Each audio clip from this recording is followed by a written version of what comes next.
always on that darn phone. Has your mama ever said that to you? Well, if so, yeah, babes, you gotta do something else. There are other things to do in life, okay? And I'm gonna put you on and I'm gonna tell you what they are. So let's go.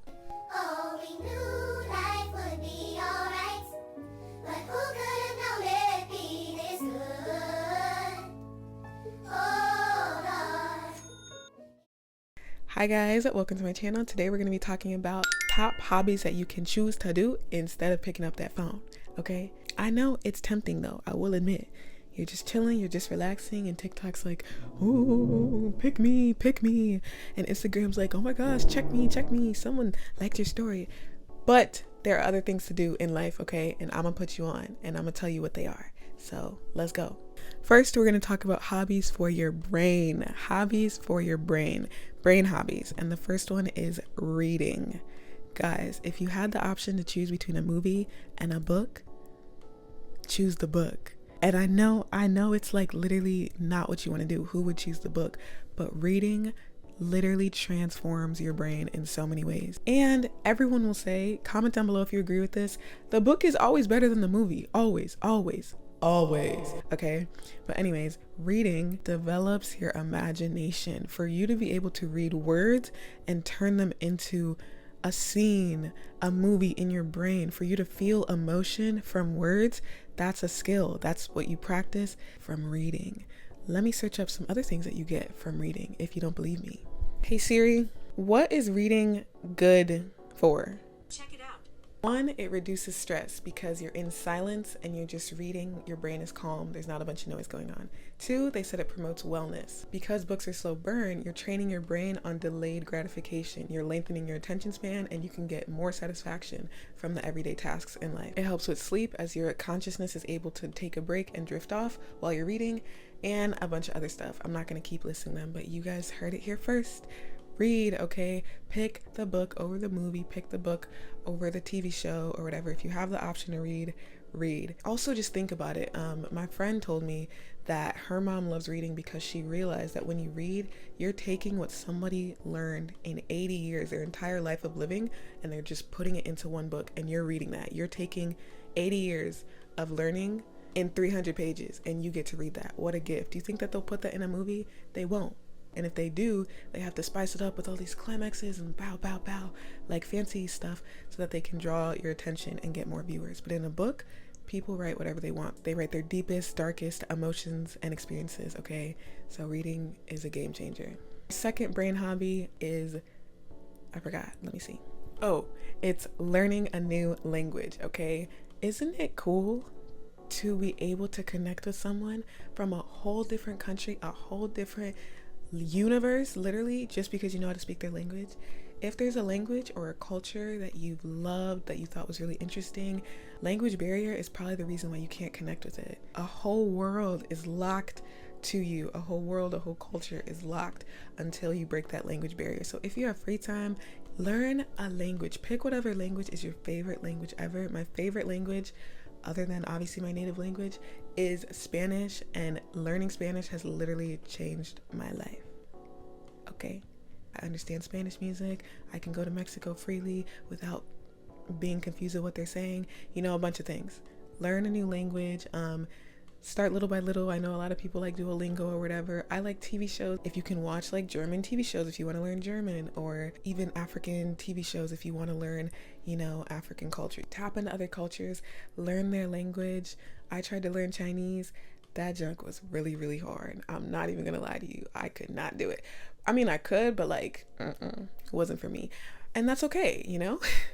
So explore different cultures, see what you're interested in, and you know, tap into another world, another culture. Super, super fun and life-changing. And there's so many cultures to tap into, okay?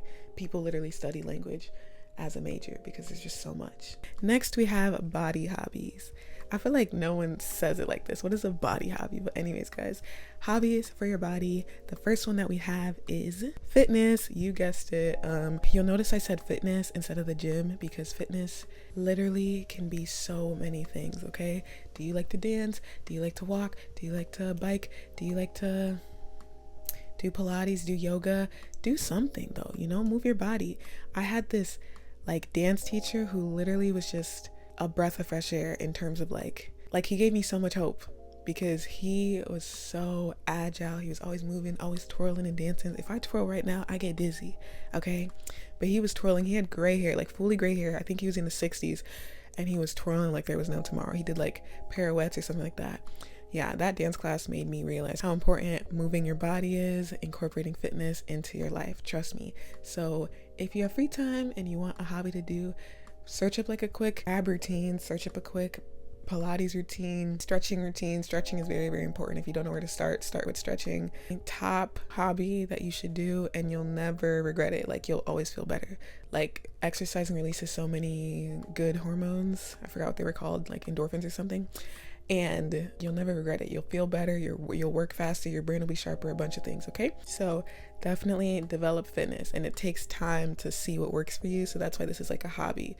Literally push yourself to new levels each day in your fitness journey and see what works for you, and get to a point where you feel like you and your body are really locked in, you know, and you know what's best for it. Next, our next body hobby is cooking. I feel like I put this down because I realized that when you cook, you take back the power of what you feed your body. So like, for example, right now, my school is in control of what I eat. Those dining halls, they're in control of what I eat.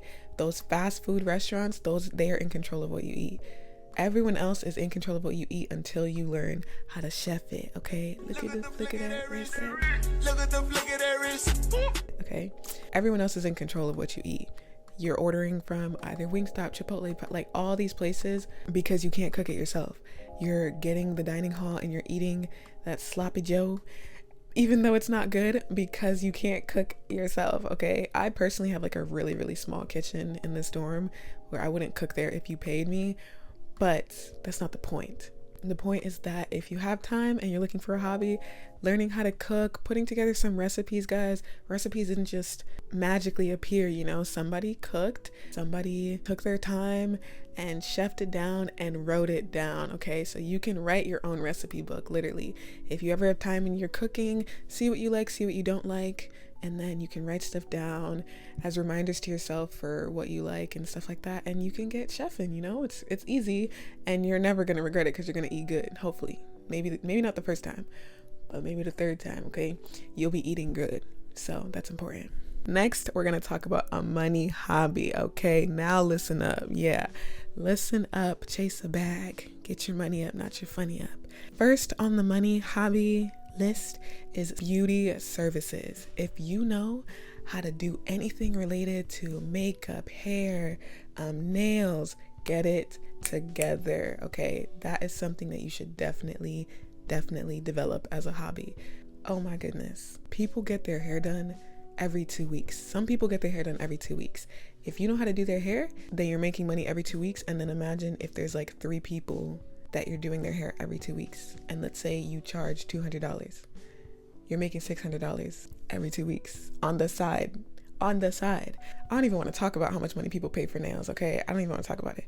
But there's money to be made, and there's very few people who can do the job and do the job well. It takes practice, it takes experience. So a hobby, instead of swiping on that phone, is to learn how to braid. If you still don't know how to cornrow, I'm talking to you respectfully, okay?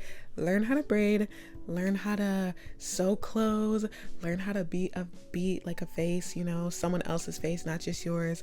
Learn how to do nails, something. Those hobbies are probably the most important because people are always going to want to invest in themselves, invest in beauty, feel good, and look good. So you're literally helping them with a win-win situation. You're helping them because it takes a lot of time and effort to provide them the service and stand up for 8 hours braiding, but they also feel great afterwards. So it's a win-win situation. You get paid, they feel great. Definitely learn how to do this if you don't know how to do it. There's videos, there's YouTube tutorials. If you're a guy, there's probably a bunch of things that you can learn how to do. Learn how to give a haircut. There's people who give haircuts on this campus, and I don't know how much money they're making, but they're not broke because someone always wants a haircut. So yeah, definitely any sort of beauty services, any sort of services that people need, and it just takes like a learning curve to know how to do. People will pay for it, and definitely learn how to do it. My next money hobby is anything that has to do with creating, editing, painting, drawing, Photoshop, all of these tools. We're living in the most visual generation that we've ever seen before. Literally, you can go on ChatGPT, I think Sora, and ask it to like create a picture for you and it'll do it. Like, you can so easily get things visually created to the point where that has been the standard. Now everything should be visual. If you don't have a good visual representation, what are you doing? No one wants to book or hear what you got going on. So learn how to edit. People love video animations are the bare minimum now. Learn how to draw, learn how to Photoshop, edit photos, take photos, photography, and things like that. Those are hobbies that take time. I say they're hobbies because you literally like have to put effort into it and like explore it, try. It doesn't just come magically. That's why not everyone has it. But yeah, those are hobbies that people will also pay for, because getting things made in a creative way, if you have any sort of creativity and you know how to, I'm talking so fast. If you have any sort of creative outlet that you know how to bring to life, people will definitely pay for it so that you can bring their creative ideas to life. Okay, very important. Don't say I didn't tell you. I'm always putting y'all on, bro. Subscribe, I'm telling you. Our last category is wellness hobbies. Wellness hobbies. So this is a hobby that will recharge you from the inside out. Yes, not a lot of people have these hobbies.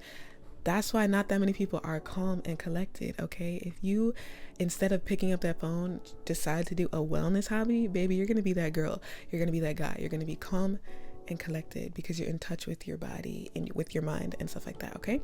So our first wellness hobby is prayer or journaling. And our next wellness hobby is meditation. I'm just gonna put them together because you should do both of these hobbies for the same reason. 1, find a way to regulate your emotion and work on getting better and better at it. Find a way to handle stress and work on getting better and better at it, because you will constantly be in situations that could be stressful. You might have a really strong emotion and you need to know how to handle it. You need to know what you do when things get rough. Do you pray? And if you do, get better at it. Like, get in a better practice of prayer. Prayer isn't just something that everyone naturally has, you know? Maybe there's a way that you pray that makes you feel better. Maybe there's a designated time that you want to pray. Develop that hobby. If you, instead of picking up your phone, decide, I'm going to pray for these 30 minutes. Okay, I see you. Like, that'll change your life. What? If you decide, I'm gonna journal for these 30 minutes, I'm gonna meditate for these 30 minutes, imagine just taking the time that you have and putting it back into yourself and helping your body relax. That's game changer, okay? And that's very great. And all of these hobbies also help you get to know yourself. How do you react to certain things? I mentioned therapy. If you can't pay for therapy, there's probably some YouTube therapy stuff. But another thing with therapy is somatic therapy, which is like thinking about how you act, like how your body reacts to certain situations. Like if you immediately feel closed up when someone mentions this, if you're triggered with this or something like that, somatic therapy is really like interesting. So with all these hobbies, you'll get to like know yourself better and like be in touch with your emotions, triggers, and feelings. It's really hard for someone to like shake you or knock you off your game if you already know yourself. If you already know yourself, you already know your triggers and everything, then no one can touch you, because the best person who knows you is yourself. So that is it for this video, you guys. Thank you so much for watching. If you're a real one and stay to the end of this video, put this emoji so that I know, and make sure to click my link to either book a meeting with me or download a free template, either one, and I will catch you guys in the next one. Thank you.